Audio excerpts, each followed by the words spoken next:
ओम साई राम। चेन्नई के परम पूजनीय नरसिम्हा स्वामी जी ने साई सानिध्य में रहे साई भक्तों को मिलकर उनकी साई सानिध्य की यादें लिखकर रखी थी। ऐसी यादें इसके पहले वीडियो के माध्यम से आपको सुनाई गई है। स्वामी जी ने साई समाधि के बाद भक्तों को आने वाले अनुभव भी लिखे थे। ऐसे ही एक भक्त जिनका नाम रामचंद्र वासुदेव घैसास था, उनके अनुभव आपको बताते हैं। ये अनुभव उन्होंने 1937 में स्वामी जी को बताए थे।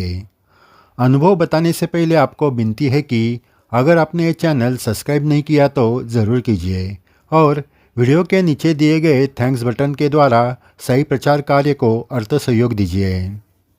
श्री साई बाबा समाधि के बाद स्वप्न दृष्टांत द्वारा कैसे मार्गदर्शन करते हैं, इसके अनुभव है। रामचंद्र घैसास जी ने श्री साई बाबा को प्रत्यक्ष रूप से देखा नहीं था, लेकिन वो साई सानिध्य में रहे काका साहेब दीक्षित जी को पहचानते थे।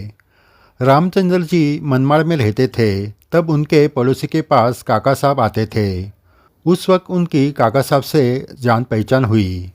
उन्होंने ही रामचंद्र जी को श्री साई बाबा के बारे में जानकारी दी।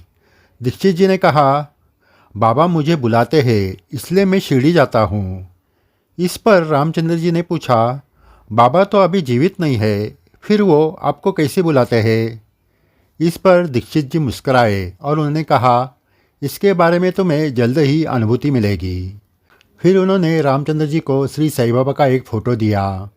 रामचंद्र जी उस फोटो की सेवा करने लगे।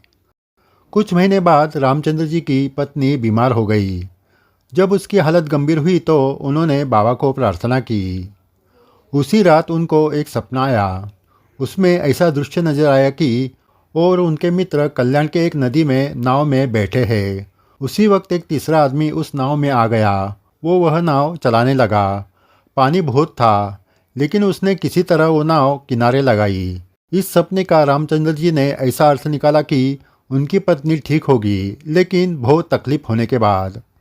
दूसरे दिन डॉक्टर आए और उन्होंने उनके पत्नी की जांच की और कहा, अब आपकी पत्नी ठीक हो रही है। लेकिन रामचंद्र जी के पत्नी को पूरा ठीक होने के लिए बहुत दिन लग गए।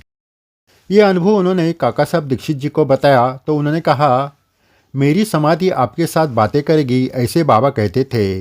इसकी ये अनुभूति आपको मिली है। एक दिन रामचंद्र जी ने बाबा को प्रार्थना की कि उन्हें ऑफिस में पदोन्नति मिले। उसी रात उनको सपना आया। उसमें उन्होंने देखा कि वो ऑफिस में किसी मित्र के साथ बात कर रहे हैं।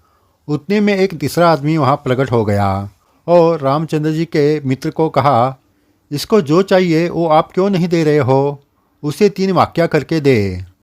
मित्र ने 3 वाक्या करके देने की तैयारी दिखाई। फिर वो आदमी गायब हो गया। रामचंद्र जी ने यह सपना काका साहब को बताया और पूछा, बाबा ने 3 वाक्या क्यों कहा? क्योंकि एक आदमी एक हाथ में एक ही वाक्या पहनते हैं, फिर 3 क्यों? तब काका साहब ने कहा, बाबा ये दत्ता अवतारी त्रिमूर्ति है, इसलिए 3 वाक्या। फिर रामचंद्र जी ने 3 वाक्या तैयार करके पूजा घर में रखी। इसके बाद चौथे दिन उनकी पदोन्नति हुई। एक दिन रामचंद्र जी के मन में आया कि वो कौन से धार्मिक ग्रंथ का वाचन करे। उसी रात श्री साई बाबा उनके सपने में आए और उन्होंने 53 की भिक्षा मांगी। उसका अर्थ उन्होंने ऐसा निकाला कि उनके पगार से 53 पैसे बाबा को अर्पण करें। उन्होंने एक दिन अन्ना साहब दाभोलकर जी को इस सपने के बारे में बताया तो उन्होंने कहा, बाबा ने तुम्हें 53 अध्याय का गुरु चरित्र ग्रंथ पढ़ने के लिए कहा है। उस तरह उन्होंने गुरु चरित्र ग्रंथ का पठन चालू किया। एक दिन रामचंद्र की पत्नी बहुत बीमार हो गई। वो भी साई भक्त थी। उसको एक सपना आया।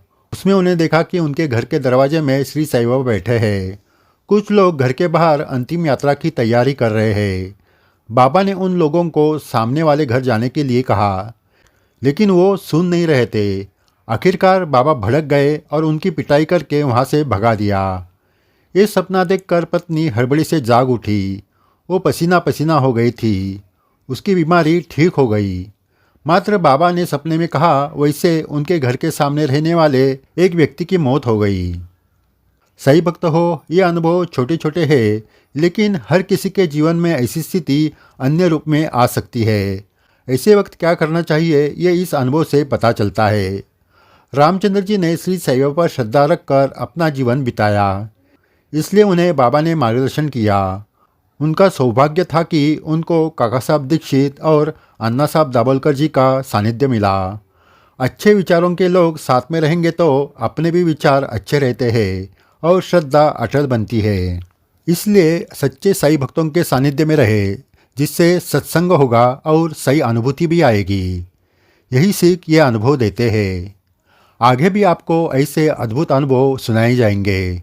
अगर आपने ये चैनल सब्सक्राइब नहीं किया तो ज़रूर कीजिए और वीडियो के नीचे दिए गए थैंक्स बटन के द्वारा सही प्रचार कार्य को अर्थ सहयोग दीजिए। जय साईं राम।